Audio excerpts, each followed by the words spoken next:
तेरे दर्द से दिल आबाद रहा, कुछ भूल गए कुछ याद रहा, कुछ याद रहा। हेलो दोस्तों, स्वागत है आपके अपने यूट्यूब चैनल आर मस्ती स्टडी पॉइंट पर।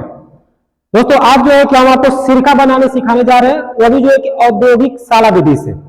औद्योगिक विधि द्वारा जो है कि सिरका किस तरह से बनाया जाता है, जो पेट का पाचन करता है, अपने आप घर बनाते हैं, उसको जो है कि औद्योगिक में यानी उद्योगशालाओं में किस तरह से बनाया जाता है, ये चीज आज आपको बताने वाले हैं। ध्यान दीजिएगा, ये जो है कि यही इसका चित्र है और ये कक्षा 10 के लिए बोर्ड एग्जाम के लिए वेरी वेरी इंपॉर्टेंट है। ध्यान से जो है कि वीडियो को देखिएगा। तो ये जो है कि आते अपने टॉपिक पर, इसमें क्या होता है तो सर्वप्रथम एक लकड़ी का पीपा लेते हैं। एक लकड़ी का पीपा लिया जाता है और उस लकड़ी के पीपे के अंदर जो है छोटे छोटे जो है कि बीच का लकड़ी, किसका बीच के लकड़ी का एक तख्ता होता है। तख्ते को जो है कि ऊपर और नीचे जो है कि हम लोग व्यवस्थित कर लेते हैं इस प्रकार से। यहाँ पर लकड़ी के बीच का तख्ता है और यहाँ पर जो है कि लकड़ी के बीच का तख्ता है। यह जो है कि छिद्रयुक्त होता है, लिखा है कि छिद्रयुक्त लकड़ी का तख्ता।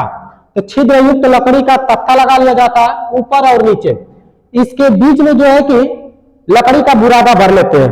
ठीक है, जो महीन महीन लकड़ी का बुरादा आता है उसको जो है कि भर लिया जाता है। पूरा जो है कि एक निकास नली लगा लिया जाता है, जिसके द्वारा जो है कि ये सिरका बाहर निकाला जा सके। ठीक है, और इसका जो है कि पीपा का पुल जो होता है, ये जो पीपा होता है, इसका तापमान जो है कि हम लोग रखते हैं 30 डिग्री सेंटीग्रेड से 35 डिग्री सेंटीग्रेड तक। 30 डिग्री सेंटीग्रेड से 35 डिग्री सेंटीग्रेड के बीच में रखा जाता है। तो ध्यान से देखिए, सुनिए। अब जो है कि इसमें क्या किया जाता है तो सर्वप्रथम इस विधि में एक लकड़ी का पीपा लेते हैं। पूरा जो है कि इसके अंदर बीच के लकड़ी का छोटा छोटा तख्ता व्यवस्थित कर लिया जाता है चित्रानुसार। ठीक है, फिर जो है कि कहीं कहीं पर वायु प्रवेश द्वार छोड़ दिया जाता है ताकि इससे वायु प्रवेश कराया जाए। पुनः जो है कि इसके प्रवेश द्वार के ऊपर से प्रवेश द्वार द्वारा टोलू एथिल एल्कोहल अर्थात C2H5OH को इसमें जो है कि डाला जाता है। ये जो C2H5OH होता है पूरा जो है कि इस प्रवेश द्वार से अंदर भेजते हैं। जब इस लकड़ी के तख्ते से ये रिस कर नीचे की ओर आता है, लकड़ी के बुरादा में जब पहुंचता है तो लकड़ी के बुरादे में जो है एक जीवाणु उपस्थित होता है। उस जीवाणु का नाम होता है माइकोडर्मा। ये माइकोडर्मा नामक जीवाणु जो है कि इसे किण्वन कराता है। किण्वन कराकर जो है कि इसे एस्टिक अम्ल के रूप में परिवर्तित कर देता है। ये जो है कि यहीं पर ऑक्सीजन से ऑक्सीकृत भी हो जाता है। ठीक है, ऑक्सीजन से ऑक्सीकृत होकर यह जो है कि किसमें परिवर्तित हो गया, एस्टिक अम्ल में परिवर्तित हो गया। पुनः जो है कि एस्टिक अम्ल नीचे जो है कि इस लकड़ी के तख्ते से रिस कर नीचे आ जाता है और पात्र के या पीपा के पेनी में जो है कि पेदी में बढ़ जाता है। ठीक है, पुनः जो है कि इसे क्या करते हैं, इस निकास नली द्वारा जो है कि इसे बाहर निकाल लिया जाता है। यह क्रिया एक बार में नहीं होती है, कई बार इसको दोहराना पड़ता है। पुनः जो है कि जो एस्टिक अम्ल हमारा प्राप्त होता है उसमें सिरका भी होता है। ठीक है, उसमें सिरका भी होता है। तो इसे जो है कि पुनः अम्ल कर जाते हैं, निकास नली के द्वारा निकालकर पुनः जो है कि प्रवेश द्वार में प्रवेश कराते हैं। प्रवेश द्वार में प्रवेश कराने के बाद फिर से जो है कि ये जो एथिल अल्कोहल होता है, टोलू एथिल अल्कोहल पूरा जो है कि लकड़ी से रिस कर लकड़ी के बुरादे में आता है।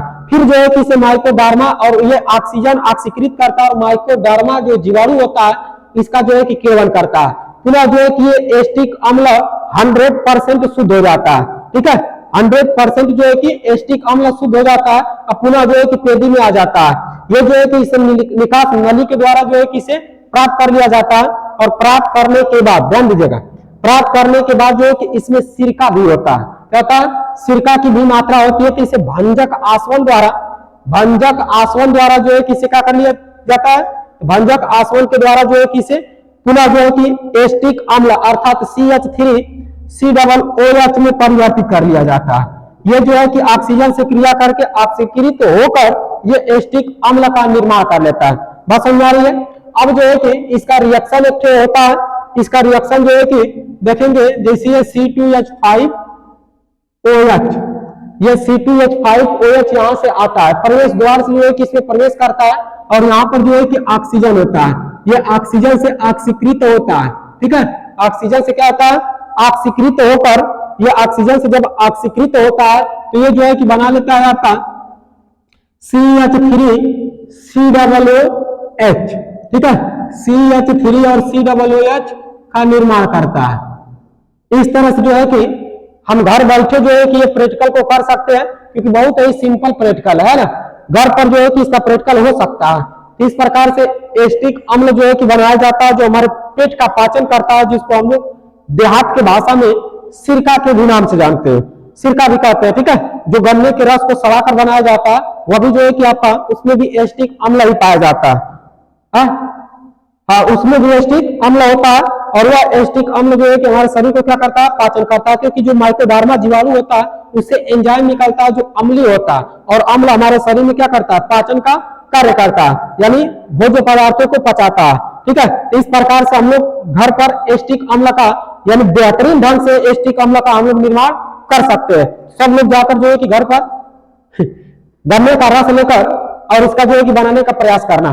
ठीक है, एल्कोहल का मतलब दारू मत समझना, एल्कोहल का मतलब ये दारू का मत बनाना, गन्ने का जो रस होता है उसे जो है कि लेकर बनाइएगा। ठीक है, धन्यवाद।